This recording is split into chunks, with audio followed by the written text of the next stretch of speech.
to Les Schwab Tire Center's Outdoor GPS, presented by Fisherman's Marine and Outdoor.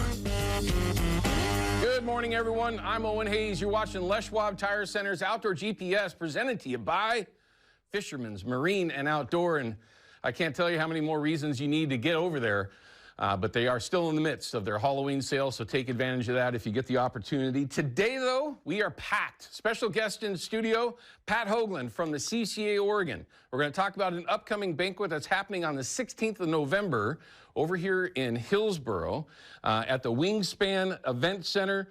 This is an event that, well, everybody's looked forward to forever. It's been a long time since they've had a statewide banquet, and this one is going to be at a facility, and just looking at a quick photo of it, I didn't even realize that they had upgraded it. It's huge, and there's a number of reasons why, if you are already a member of the CCA, that you need to sign up and go to the banquet. If you are not a member of the CCA, this is a good reason to find out why you do need to join the CCA, let alone is there countless issues that are having to be fought by a number of different organizations that are out there. And for all of you out there, thank you for all the efforts that you do.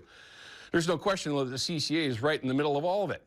And there are no question some big issues that we're currently dealing with when you're talking about hatcheries, talking about commercial fishing on the main stem of the Columbia. Just again, a number of different things that are happening that the CCA is part of. But we're going to enlighten you on a number of ways that you can help out as well. So make sure you pay attention to that when we have Pat here in the studio here in just about 19 minutes or so when we get him up and running. Then I'm going to have Cameron Black from Gone Catching Guide Service. Y'all know Cameron for a number of different reasons. Great guy, great guide, loves to share his info. Easily one of the best guides to get out and chase some fish with if you get that opportunity, which is not all that easy these days. But if you saw there in that photo, he's got a couple of smallmouth. Well, he's in the middle of a bass tournament over there on the main stem Columbia, somewhere above Bonneville. I'll let him mention that, although I don't think it's a secret. Do they get as secretive about bass fishing as we do fishing for salmon, Pat? No, I don't know. But it's a perfect opportunity. Oddly enough, we've been getting quite a few questions about bass fishing in the wintertime. I had mentioned this last week. Is that a thing? I mean, should we really do a segment or two on bass? Turns out, yep, we do. And we're going to talk with Cameron about that, how he likes to go after them this time of year, and how you might be able to use some of that advice to be successful yourself if you decide to go out and do something, a little bit different. Maybe you are like myself, waiting for winter steelhead season to kick off. Yes, I'm in the middle of duck season right now, but if I were to say that this is what I'm looking forward to, it's our upcoming winter steelhead season. This might just give you something else to do before that actually kicks off. Maybe get you involved in it year-round. It all depends on how much fun you have when you chase them. I'll admit, they're one of my favorite fish to target, but it typically is more of a summer thing for me. But at the very least, Cameron is really good at it, and we'll find out how he's doing in that tournament. I don't know if he's won one yet, but I know he's gotten really close. I wouldn't be surprised if he had, but we'll find out from Cameron here in just a little while when we do get him on live. Cross your fingers that technology and everything works. This upcoming segment, though, will have my report from this week.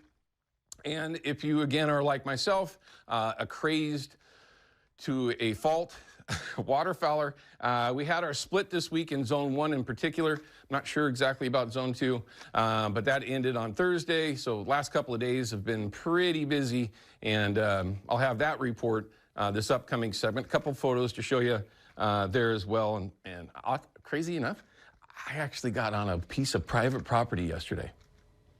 First time in 2 years. It went really, really well. Mark, if you're out there watching, thank you very much for that invite, my friend. I appreciate it.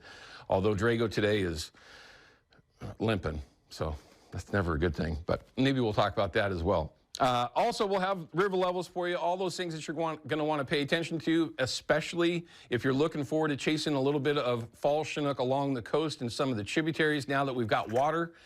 Now, a lot of water, but at least enough to make things change. A lot of folks are getting their drift boats out, getting ready to go for that.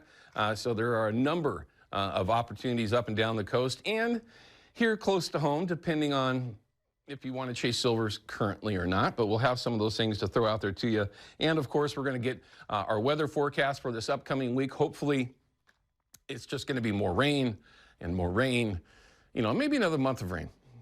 That's just me being selfish. We need a lot of rain. for a lot of different reasons. But we'll check in with Carly Olson with that here in just a little bit. And we'll have your deal of the week from Fisherman's Marine like we do each and every weekend. Although we do have a call that's coming. Should we take this call now, Ryan? Let's go ahead and talk to Steven. Steven's from Portland. He's got a question about river regulations. Steven, what do you mean? You're not an attorney? I mean, these regulations should be super simple to follow. I'm kidding, because it is not easy to follow a lot of the time. No. What can we help with, Steven? Steven, what's your question for everyone?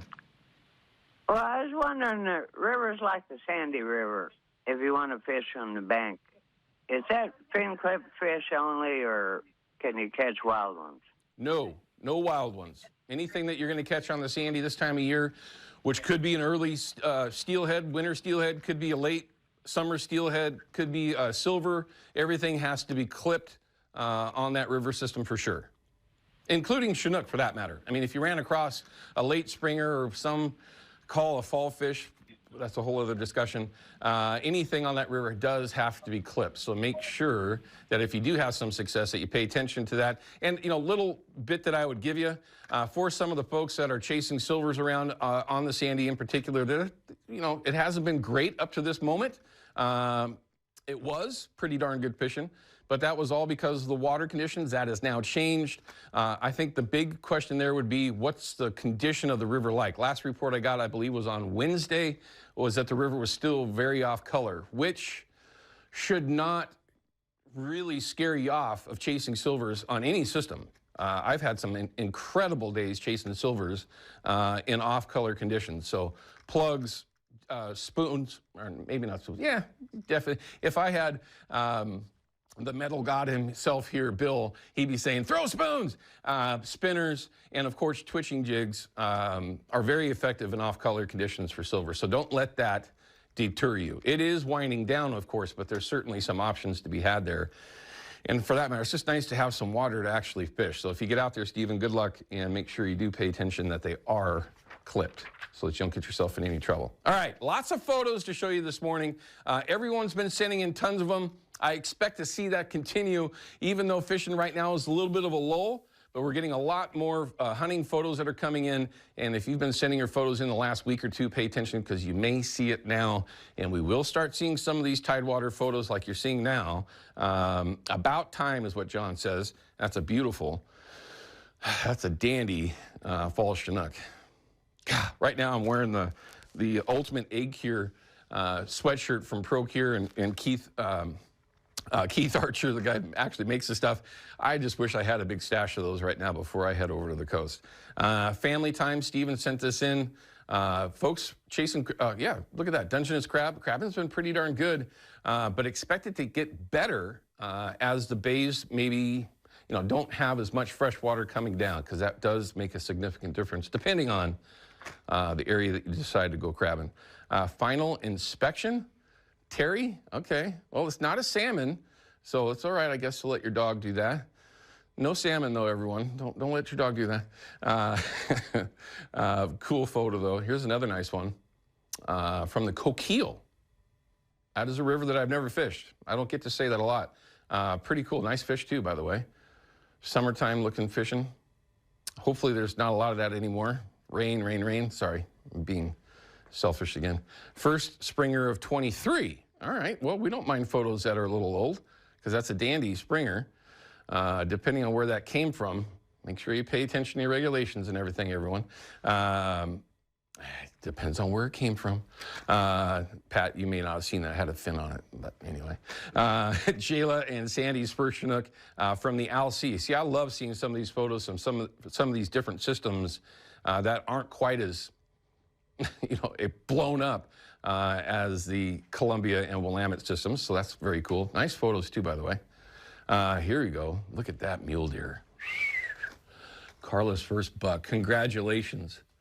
That's bigger than my biggest buck. That is a nice one. Well done. Looks like a rifle hunt.